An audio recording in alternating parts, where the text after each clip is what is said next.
ወይኔ በላቸው። አሁን ማንን ክፉ ለማስባል ነው? 16 ቀለበት ደርድረህ መጥተህ በስተመጨረሻ ምሩታን አትቆጡም፣ እኔን ግን ትቆጣላችሁ የምትለው እውነቱን እኮ ብትናገር እኛም በቁም ነገር ወስደን አስተያየት አንሰጥም ነበረ። ቤተሰቦቼ አብርሽ ቤተሰብ እነጋሽ የጋድስ ነገር አለ። በመጀመሪያ ግን የፍቅርና የአብርሽን ቪዲዮ እንዴት አያችሁትኝ? እኛ እኮ እውነቱን ብናቅ እኔ 16 ቀለበት ደርድሮ ሲመጣ መጀመሪያም እኮ ተናገር ያለው የሚያጠግብ እንጀራ ከምጣዱ ያስታውቃል። አብርሽ ዛሬ የከፋ ነው። ለእጇም ለእግሯም ሊያረግላት ነው ወይ እያልኩ ነበረ። በቁም ነገር አስተያየት ሰጥቼበታለሁ። ምንም ማዋሸትም መደባበቅም አያስፈልግም። እዚህ ጋር ብዙዎቻችሁ ደግሞ እስቲ ፍቅር አብራው ትሆን ታይ አንቺ እንደዛ አትበይ ምናምን ያላችሁኝ ያላችሁ እኔ ፍቅርንም ሩታንም አብርሽንም ሲያጠፉም መልካም ሲያደርጉም እኩል ነው አስተያየት የምሰጣቸው። ምክንያቱም ደግሞ እውነትን እውነት ብዬ ማለፍ ስላለብኝ እና ዛሬ አብርሽ እያለቃቀሰ ነው ስላችሁ ለምንድን ነው ሩታ ስታጠፋ ትደግፏታላችሁ፣ እኔ ሳጠፋ ደግሞ ተወቅሱኛላችሁ እያለ ነበረ። ኖ እንደዛ አይደለም። ሩታም ስታጠፋ ጥፋተኛ ናት ብለን እናውቃለን። አብርሽም ሲያጠፋ ተመሳሳይ። ሲቀጥል ደግሞ 16 ቀለበት ከፍቅር ጋር ምናምን አድርጎ ሲመጣ አስባችሁታል? ምንድነው መልእክቱ? ለፍቅር ቀለበት ላረግላት ነው መልእክቱ። እና ቀለበት ምን አስደረገ? ቆይ መጻፍ ያለብህን ጽሁፍ አድርገህ ፎቶአችሁን ብትለቅ እኮ እኛ እንደዛ አስተያየት አንሰጥም። እኔ በቁም ነገር ነበር አስተያየት ስሰጥ የነበረው። አብርሽ ጥፋተኛ ነህ፣ እንዴት እንደዚህ ታረጋለህ? ትዳር መቀለጃ መጫወቻ አይደለም ብዬ በስርዓት አስተያየት ስሰጥ ነበር። ሩታም ትናንት በሰራችሁ ተመሳሳይ።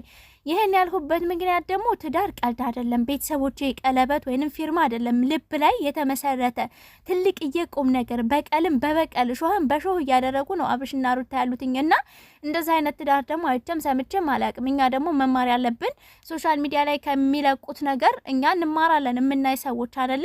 መማር ያለብን ምንድን ነው የሚለውንም ጭምር። ሲቀጥል ደግሞ ፍቅርዬ እንዴት አብርሽ ሲሄድ ዝም ትይዋለሽ፣ ሲመጣ ትቀበዋለሽ? አንቺ መጠቀሚያ ነው ያደረገሽ፣ እየተገለገለብሽ ነው።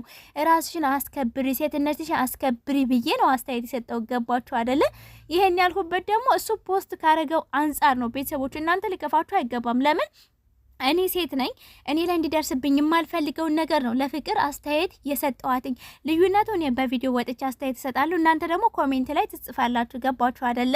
ፍቅርዬ ደግሞ ይሄን አስተያየት ልሰጣት የፈለኩት ምንድነው ሁል ጊዜ በቁም ነገር ወይንም ሴት ልጅ ክብሯ ነው ዋና ነገሯ ብላ ስለምትናገር ያን ነገር ከምትናገር ሴት ደግሞ አሁንም እየተደረገ ያለው ነገር አይጠበቅም። በዛ ምክንያት ነው። አሁን ግን ቪዲዮአቸውን ሳይ ቤተሰቦቼ እኔ የሰጠሁት አስተያየት መስጠት አልነበረብኝም ነው ያልኩት። ለምን እነሱ ለካ ቃቃ ጨዋታ የልጆች ጨዋታ ነበር ያዙ። ከዚህ በኋላ ትዳርና ህይወትን ወደ ጎን ብለን ማለት ነው ስለምንድን ነው የምናወራው? አብርሽና ፍቅር ከዛ ደግሞ ሩታና ኢሱ መበሻሸቅ በሚለው ማለት ነው ማን ያሸንፋል በሚለው አስተያየት ብንሰጥ ይሻለኛል እንጂ በህይወት በስሪስ በሆነ ነገር ላይ ማለት ነው አስተያየት መስጠት ያለብኝ አልመሰለኝም። ለምን ብዙዎቻችሁም የሆነ ትክክለኛና እውነተኛ ህይወት ያልገባችሁ ሰዎች ያላችሁ ነው የሚመስለኝ እና ብዙዎቻችሁም ብዙ አስተያየት ሰጥታችሁኛል። ቴንኪው አመሰግናለሁ። አስተያየታችሁን ጥሩም ይሁን መጥፎም ይሁን ብቻ በአጠቃላይ እኔ ማስተካከል ያለብኝን ነገር ስለምትሰጡኝ ክበሩልኝ። በመጀመሪያ ቤተሰቦቼ አመሰግናለሁ። ሲቀጥል ወደ ዛሬ ቪዲዮ ስመጣላችሁ የአብርሽ የፍቅር ቪዲዮ ከመጀመሪያ ጀምሬ እስከ መጨረሻ ማለት ነው ሆዴ ቁስል እስከሚል ነው የሳኩት። በቃ እንዴት ብዬ ልንገራችሁ? እስከ ዛሬ ከሰሩት ቪዲዮ እንዲያውም የዛሬው የተሻለ ነው ማለት ስላችሁ የህፃን ጨዋታ ህፃን እንዴት ነው ከህፃን ጋር ስትጫወቱ ሁሉ ጊዜ ቀናችሁ ፈን ነው አይደል የምታደርጉት? ሳቅ ነው አምስቁትኝ። እንግዲህ ፍቅርዬ ዛሬ አሳ ፈልጋለሁኝ እሱም ደግሞ ጥፍር ቀለም የተቀባ አስባችሁታልና በጣም ፈን ሳረጉኝ ነበረ። እንግዲህ አብርሽ ያው ሩታን ለማብሸቅ ነው ያደረገው ነገር። መጨረሻ ላይ ደግሞ የተናገረው ነገር ትናንትና ሩታ ተናግረው ነበር። እሱ ምንድነው አንድ ሰው ሲደርስበት ነው የሚያውቀው። ሩታ ዛሬ በጣም ተናዳለች፣ አናድጃታለሁኝ፣ ስለዚህ ስለደረሰባት ታውቀዋለች እያለ ነበር። በመጀመሪያ አብርሽ ነበር መበሻሸቅ ወር ደግሞ ሰዎችን ወደ ቤት ማምጣት ማመላለስ የጀመረው ማለት ነው። ከዛ ሩታ ደግሞ ቀጥላ ያን ነገር ቀጠለችበት። ገባችሁ? እና ያን ነገር ምናምን መመላለሳቸውን መበሻሸቃቸውን ሳይ ትዳር የሚለው ነገር ትዝ ሲላይ ደግሞ እኔ አንገበገበኝ። ገባችሁ? ለዛም ነው አስተያየት ስሰጥ የነበረው። የና ቤተሰቦች ዛሬ ከመጀመሪያው ጀምሮ ያው ሩታ ማብሸቅ ነው የተሰራው ስራው። አብርሽ ፍቅር ሆነው ቀለበት የሚባል ነገር የለም። ቀለበት እያመጣሽ አትደርድርብን እኛ እንዴ ክፉ እንዳንባል ማለት ነው ስላችሁ አስተያየት በሰጠንበት ቦታ አንተም እኔን ትናገሩኛላችሁ ትላለ። ኦዲየንስም ደግሞ እንደዚህ አትበሉ ይሉናል። እኛ በቁም ነገር አስተያየት ስንሰጥ ማለት ነው እና ዛሬ እንደ ህፃን ፍቅርና አብርሽ እንደ ህፃን ያደርጋቸው። በጣም ፈን ያደረጉት፣ ይስቃሉ፣ ይጫወታሉ። ሩታ ማብሸቅ ነበር የያዙት። ይሳቅና ሩታ ተጠርተው፣ ሩታ በእርግጥ የተወሰነ ደቂቃ ቆይታ ምናምን በጣም ተበሳጭታለች፣ ከምታስቡት በላይ ተናዳለች። ግን የተወሰነ ደቂቃ ነው ቆይታ ከእነሱ ጋር ሄደችው። አብርሽ ግን እና ፍቅር ሲገናኙ ምንድን ነው ሳቅ ሳቅ ነው የሚላቸው፣ ፊታቸው ይፈካል። ከዛ በላይ ደግሞ ዛሬ የሚያወሩት ሁሉ የህፃን ነገር ስለነበረ ፈኒ ነው የሚያደርገውኝ እና ዛሬ ምንም ቁም ነገር የለውም። እውነቴን ነው የምነግራችሁ፣ ምንም ቁም ነገር የለውም። የህፃን ጨዋታ ነው የተጫወቱት። ያንን የህፃን ጨዋታ ደግሞ እነሱን እነ ሩታና እነ ይሳቅን ማብሸቅ ስራ ነው የተሰራው። አዎ በሽቀዋል በሚገባ። ሩትዬ በጣም ተናዳለች። ይሳቅም ፊቱ ላይ ታችሁ ከሆነ በጣም ተበሳይቷል። ግን ክብር ነበረው ማለት አብርሽ ለሚናገራቸው ምናምን ነገሮች። በነገራችን ላይ ይሳቅ ቁም ነገረኛ ነው። ገባችሁ አይደለ? በቁም ነገር ነበር ሲሰማውም የነበረው። መስቲካ ሄደህ አምጣልን፣ በቃ በልተን ጠጥተን ሆዳችን ስለሞላ መንቀሳቀስ ስላቃተን ሄደህ መስቲካ አምጣልን ያሉትን ከሱቅ ሄደህ ተላላከን እና በጣም ፈን ያደረግ ነበር። ቤተሰቦች እናንተ ምን ተሰማችሁ?